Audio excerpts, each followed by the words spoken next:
Baka may mga scrap kayo dyan, pwede nyong gawing plant rack.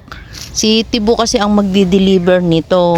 Oh, ito hitik sa bulaklak. Oh, napakaganda. Tatapik natin guys ngayon yung plant rack kasi may nag-comment. Maganda nga naman tingnan kapag kayong naka-plant rack. Hello guys, good morning. Ayan, umaga na naman. Wala pong ulan ngayon, makulimlim. Pero malamig din po ang panahon. Thank you po pala sa mga nanood ng ating vlog na nakaraan at sa mga pumasyal po dito. Shout out kay Baby Apple. Yan, madali daw tandaan ang kanyang pangalan kaya hindi makakalimutan. Tatapik natin guys ngayon yung plant rack kasi may nag-comment. Saan daw ba nakakabili? Diba? Ikukwento ko po sa inyo yung story ng aking plant rack. Yan. Kaya samahan nyo po ako, lalapit tayo sa ating plant rack. At shout out po sa mga pumapasyal dito. Ayan, sa mga nagko-comments, maraming salamat po. Guys, maganda nga naman tingnan kapag kayong naka-plant rack. Maganda yung patungan ng halaman, hindi nakasayad sa lupa, hindi papasukan ng bulate, hindi madaling kapitan ng suso kasi nga po ay may patungan. Yan, medyo kinalawang na nga lang din po kasi iyan po ay steel matting. Ayan, steel matting po yan na ang pinakapaa or poste ay tubo. Pwedeng ganyan, layer. Yung lapad, nasa sa inyo din, lalo sa space na available sa inyong lugar. Ayan po, ito naman, ang klase, ano tawag dito to? Itong klase ng bakal na ito. Huwag nyo na pong pansinin yung pintura, angular. Ito guys yung ginamit, angular. Tapos may welding. Ayan, kung kayo naman po ay may kakilalang welder, doon na lang kayo magpagawa. Pero may mga ano naman po, may ibang nagbebenta talaga ng yari na o kaya second hand.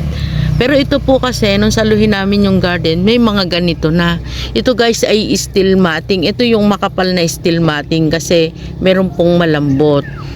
Ayan, meron siya. Ang ginamit na ano dito, puro pala angular ang ginamit dito. Kaya nasa sa inyo guys kung ano yung inyong gagamitin. Ito ay kalawang na noon.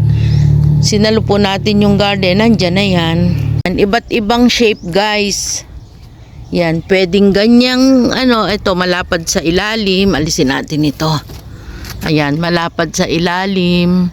Tapos may patong. Ayan, meron siya sa gitna. Kaya nalagyan natin ng mga ganitong halaman sa ibabaw. Nasa sa inyo po kung ano yung gusto ninyong korte. At syempre, depende rin sa location or sa pwesto na inyong paglalagyan. Kung kayo po ay magpapagawa, ipasukat nyo na kung saan kayo maglalagay ng plant rack ninyo. Kasi yung nabibili po, minsan hindi sukat. Kaya kung may kakilala po kayong welder, ito kasi tubo po ang ginamit din eh. Ayan, siguro po maganda kung ano available sa inyong lugar o baka may mga scrap kayo dyan, pwede nyong gawing plant rack. Ito din eh, oh.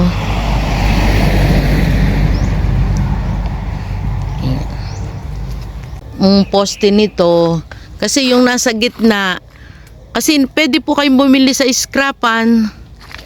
Ayan, ng ganyan, kuhanin nyo lang yung sukat, pwede per kilo, makakatipid kayo. Or nasa sa inyo po, syempre kung malaki yung budget, tapos maganda naman yung mga i-display yung halaman at yung paglalagyan ninyo. Yan, pinturahan nyo lang po ng ito medyo kami lang yung nagpintura. Hindi po, kinuberan lang yung kalawang. Pero ito dahil ulan ng ulan, ayan, nakalabas na. Tapos tingnan nyo guys yung poste, di ba? Kaya masasabi natin kung ano yung available or yung paan nito. Kung ano available sa inyong bakal. Yan, pwede po yan. Baka merong nagpagawa kayo ng bakal o ng terrace, may natirang scrap, edi ang bibili nyo na lang po steel matting. May manipis nito parang 380 or 370 dito sa amin. Ito po yung lapad na to, lapad yan na isang plywood. Yan yung isang buo ng steel matting. kung bibili po kayo. Pero meron nga pong scrapan.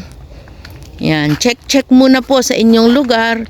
Tapos kung may marunong namang mag-welding, yun na lang po yung babayaran nyo, yung welder. Tapos kayo na rin magpintura kasi masarap din po minsan na pag may time kayo, kayo na yung sariling hipo ba. Iba yung kayo yung gumawa. Ayan guys. Yun lang yung masasabi ko. Eto, meron ditong sample ng wala pang pintura. Ganyan po itsura niyan, kalakalawang pag walang pintura. Yan. Kailangan kong maghalo ng potting mix kasi magre-ripat po tayo ng bugis. Potted po kasi ang request ni miner, kaya yan. Kailangan nating iripat at sa white pot. 4 colors po yan, kaya antabay lang kayo at maganda po ito kapag ating nairipat. Ayan na, hindi ko na pinakita kasi may technique din naman guys sa pagriripat. Pakikita ko na lang sa inyo para hindi po maglalanta ang ating bugis. Sayang kasi guys ang ibibili ninyo. Bakit ko po yun nasabi? Na experience ko kasi bumili po ako tapos nagalaw lang yung ugat. Sumabog yung, hindi naman sabog na sabog yung potting mix. Hanggang ngayon, nagre-recover. Mahal pa naman yung pagkabili ko. Kaya hinayang din kasi kaya kayo bumili para makita ninyo, mag-enjoy agad kayo. Pero kung iintayin nyo pang mag-recover, sayang ang ibinili. Dito tayo sa isang makulay, malagong malago. Yan. 750 po ang isang pot niyan. Malaki po kasi yan. Kaya malaking pot din yung kailangan natin. Siyempre potting mix. Kaya umabot siya ng 750. Pero sulit po yan. Napakaganda. Dilaw naman itong kasunod. Ayan. Super last. Napakaganda po niyan. O, diba? Siksik na siksik. Napakaganda ng kulay. Hindi yan maselan, kailangan nga nasa initan siya at madalang diligan. And ready to deliver na po ang ating mga bugis in white big pots. Ay guys, naripat ko na din ang ating mga bugis kaya okay na sila. Yan, sa malalaking pot po kasi yon. Pinawisan ako oh.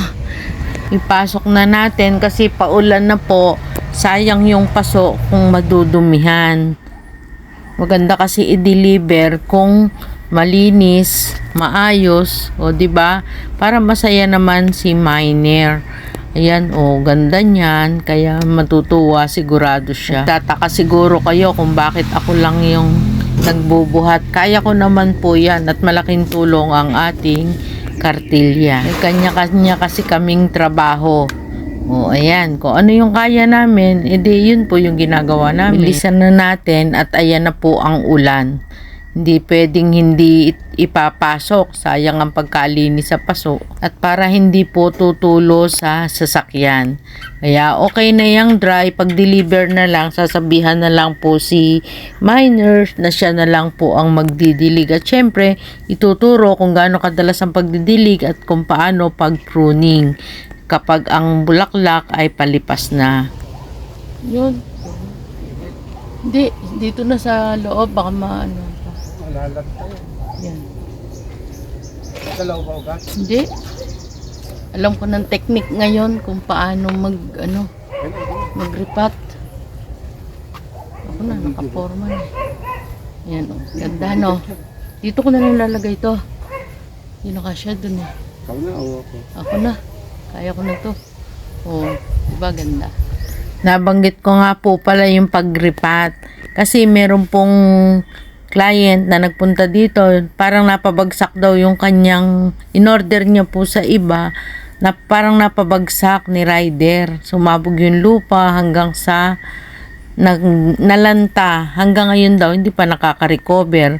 Kaya naisip ko siguro next video papakita po natin kung paano yung pagre-repat na hindi malalanta o hindi magagalaw yung potting mix. Kasi medyo hindi naman kasalanan pero talagang minsan po nagdadamdam ang ating mga bugis kapag nire-repat. Ayan, about plant rock po, ayan po, sana po ay nasagot ko o nagka-idea kayo kung paano magkaroon ng plant rock. May mga gumagawa naman po, sinusukat nila yung paglalagyan. Tulad niyan, ayan po, pininturahan lang, ito po kasi ay sinalo ko yung garden kaya may mga plant rock na. Maganda yung ginamit nilang steel matting, tapos yung mga bakal matitibay. Kaya ayun, pintura lang yung kailangan. Di naman expert kami. Pero okay na po sa akin. Kahit bukol-bukol yung pagkapintura namin dyan, okay lang. Kami lang naman ang gumawa. Guys, flex ko lang itong ilang dahon na magaganda. Ayan, si Green Congo. Napakaganda niya. Sinundan siya ni Golden Melinoni, Red Stalk at si Red Sun. Ito naman si Orange Marmalade. Ayan, super ganda niyan. Ang mahal pa ng pagkabili ko diyan. Ito yung kasunod, si Egg Yolk na super lapad ng dahon. At ito naman, ayan, si Florida Beauty, ang dami niyang tagahanga, lobster size. At itong Marble Congo, ito po ay na-out na. Meron na pong may-ari niyan. Kaya ipinlex ko para meron naman akong souvenir na ako ay nakapagpalaki ng Marble Congo. Ganda po ng dahon yan. Oh. Tapos sunod-sunod na siya. Sunod-sunod na yung talbos niya. Hindi katulad dati na lulusawan. Pero ngayon, ayan, sanay na ang mga tao. Napakaganda ng dahon. Yan. Atin pong pagmasdan yung dahon. Ganda eh. May golden serratum.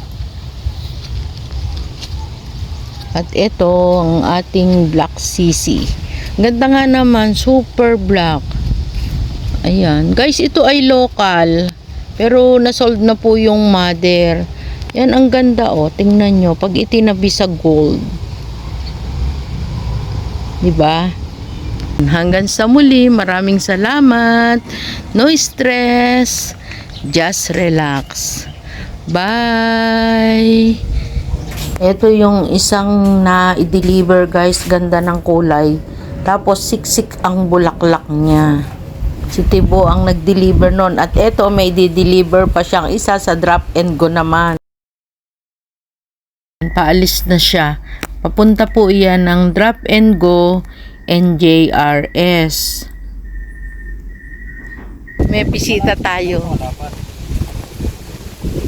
Ayan. Hello sir, si sir naghihimas na ng hair niya. Si madam, sila po ay taga Bae. Laguna. Ayan, taga Laguna. Maraming tubo. Ayan. Ay doon, nadaan po kami doon. Na-vlog namin yun eh. 90. Ayan guys, kwentuhan ng konti kasi na-vlog po natin yun, taga geothermal sila. Doon sa Bay Laguna. Thank you po sa inyong pagbisita.